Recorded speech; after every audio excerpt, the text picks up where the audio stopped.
What's going on, everybody? Happy, what is today? Saturday? Yeah, Saturday, March 29th, 2025. It's about 9:30 where I'm at recording this morning, so at home here in Alabama, of course. But wanted to let you know we will be live tonight for we'll go live twice today. We got an interview a little later on with an offensive tackle being recruited for next year's class. Really looking forward to it. And then also, we're going to go live and react to Alabama and Duke. And speaking of that game, which by the way, do us a favor, hit that thumbs up, hit that subscribe button if you're new to the channel. It's mostly college football content, but we also get into stuff like March Madness and baseball playoffs and stuff like that. We'll try to get back into some baseball this year too, because you just never know where you end up in this business and what you're going to have to cover. So I've had to cover a little bit of everything so far, especially with what I do at the school and stuff as a PA announcer. So, but anyways, pregame thoughts here: Elite Eight, Alabama Crimson Tide, Duke Blue Devils. One is a blue blood and basketball, obviously, in Duke. Alabama, a blue blood in football, not so much in basketball, but a powerhouse today.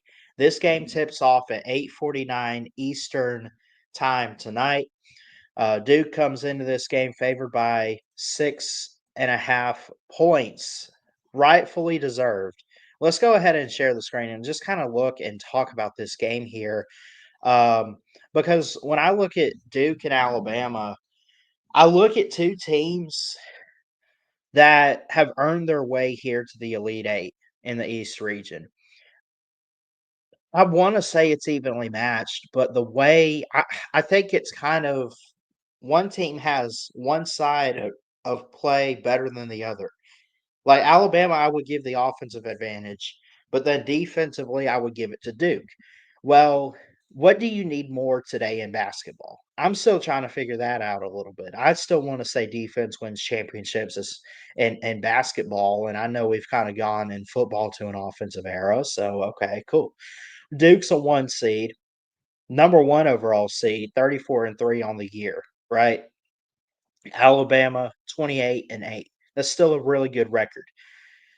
Alabama is a 6.5 point underdog. If I'm a betting man, honestly, I think it'd be a little closer than you think.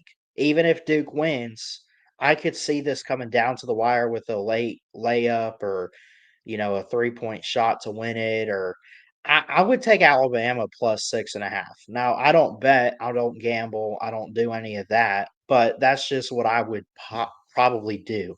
I really think Alabama's going to come into this game and dominate on both sides, but also it's hard to see them getting past Duke tonight. Like I want that, obviously, as a fan. But Cooper Flag, hey, look at this. He leads in points, rebounds, and assists. And it's even with him and Mark Sears at 19 points per game, but he has a better field goal percentage, not so much a better free throw percentage. He's a little bit underneath what Mark Sears has. I'll give him credit here, though. Compare him to Grant Nelson, who has 7.6 rebounds per game. Cooper Flag is like point 0.1 underneath, right? 7.5. Not bad. But he's better at defensive rebounds. Um,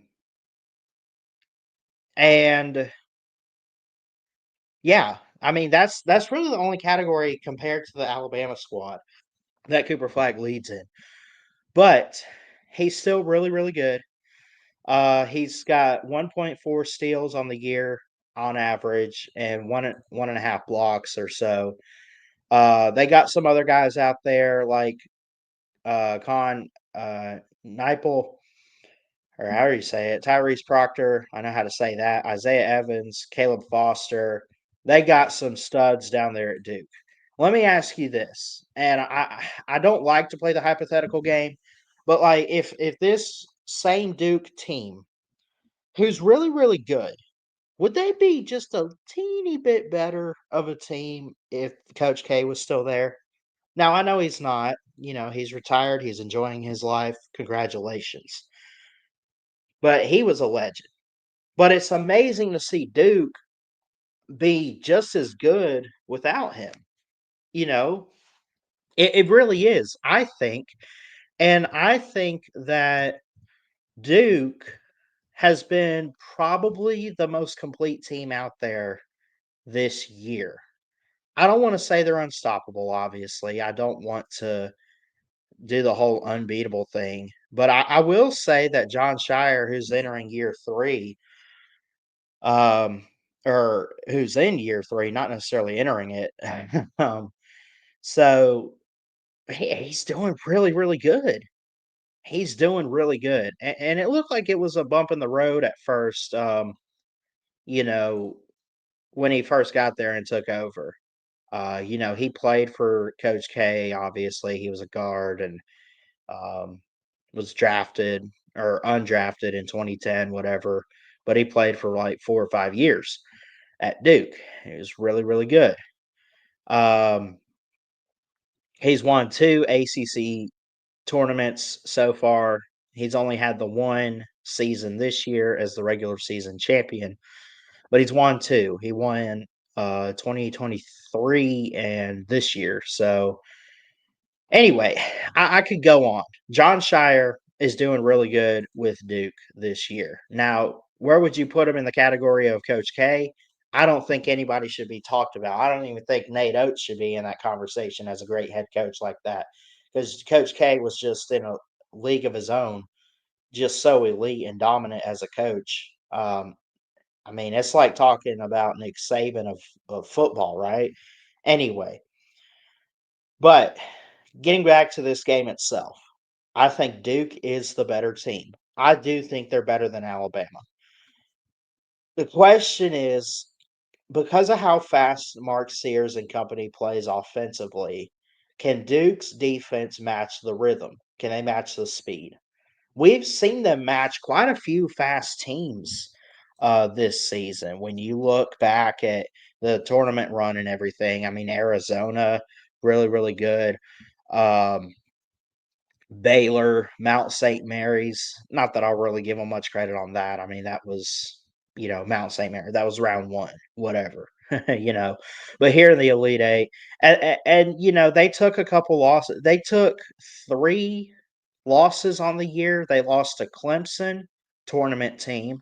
They lost to Kansas, tournament team, number one at the time. And they only lost by 3.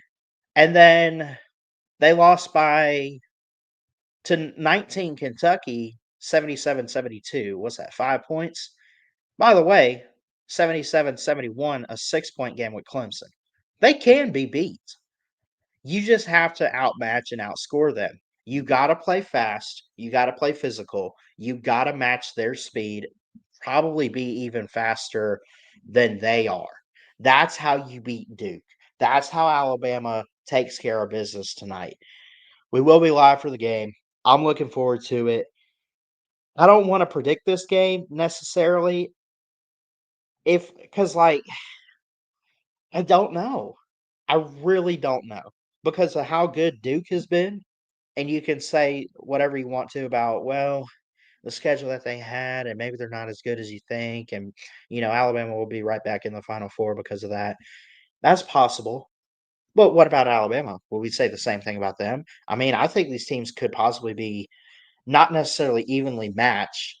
I mean, I would say they're evenly matched in terms of Duke has the defensive advantage with a guy like Cooper Flag, and then you got Mark Sears, the offensive advantage for Alabama. Um, just so dominant.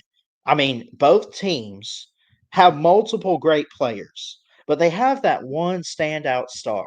The only difference is for Duke, it's defensively with Cooper Flag, and Alabama, it's offensively 3-point downtown Mark Sears. That's fair, right? Now, John Shire for Duke, uh, I don't know his history. I'm not even going to pretend to know. I don't feel like going through and looking and trying to bore you with all that. But I do know this about Nate Oates. When you talk about Nate Oates, he's only got one Final Four appearance.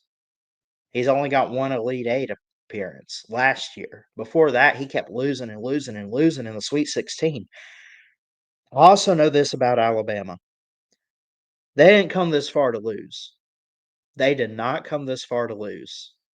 Of course, I'm gonna pick Alabama, not just because I'm a fan, though. Even if I wasn't an Alabama fan, why would you not pick Alabama in this game? Think about it. Mark Sears, Grant Nelson. You have guys step up this year like Aiden Holloway or whoever. Clifford Omowarie, however you say his last name. These guys have stepped up at the right moment at the right time. And then you got two great leaders in Sears and Nelson. They come back, man. They're ready. They're amped up, ready to go.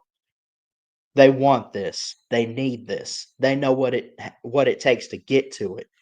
Now, can they get back to the Final Four? Does it fall in the Final Four? Can Alabama win a championship? It's very possible. You're looking at either Houston or Tennessee for the winner of this game, Duke and Alabama. This game tonight, 7:49 Central Time, 8:49 Eastern.